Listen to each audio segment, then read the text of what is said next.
વાદળ વડોદરાની કરી રહે જ્યાં શહેરમાં વરસાદી માહોલ જામી ગયો છે। શહેરના અનેક વિસ્તારોમાં પવન સાથે વરસાદ પડ્યો છે। સયાજીગંજ, ગોત્રી, અલકાપુરીમાં વરસાદ, જેતલપુર, રાવપુરા અને ફતેગંજમાં પણ વરસાદ। હજુ પણ 2 દિવસ ભારે વરસાદની હવામાન વિભાગે આગાહી કરી છે।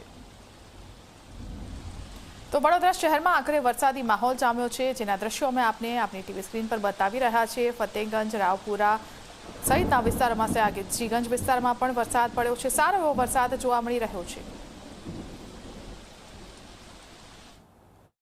વડોદરામાં ઢળતી સાંજે વરસાદ શરૂ થયો છે અને શહેરના અલગ અલગ વિસ્તારોમાં વરસાદ વરસી રહ્યો છે। આપ જોઈ શકો છો અત્યારે સયાજીગંજ, ફતેગંજ, ગોરવા, અલકાપુરી, જેતલપુર, રાવપુરા, ચાર દરવાજા વિસ્તાર સહિત અનેક વિસ્તારોમાં ધીમી ધારે વરસાદની શરૂઆત થઈ છે। જે રીતના વરસાદના કારણે જે ટુ વ્હીલર હોય કે પછી જે રાહદારી હોય તેમને અત્યારે મુશ્કેલીનો સામનો કરવો પડ્યો છે। લોકો પલળતા પોતાના ઘરે જઈ રહ્યા છે, કારણ કે સવારથી જ જે વરસાદ છે તે શહેરીજનો સાથે સંતાકુકડી રમી રહ્યો હતો।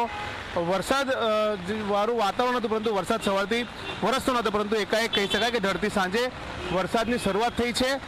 જે રીતના 4 વ્હીલ ચાલકોને કહી શકાય કે જે લાઇટ્સ છે તે તેમને ચાલુ કરવાની ફરજ પડી છે, કારણ કે અંધારપટ છવાયો હોય તે પ્રકારની સ્થિતિ અત્યારે વડોદરા શહેરમાં જોવા મળી રહી છે।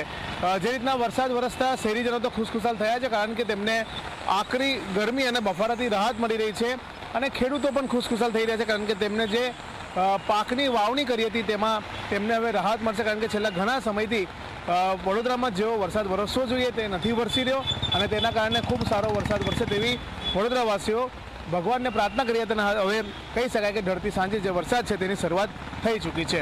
કેમેરામેન મુકુંદ દવે સાથે રવિ અગ્રવાલ, G24 કલાક, વડોદરા।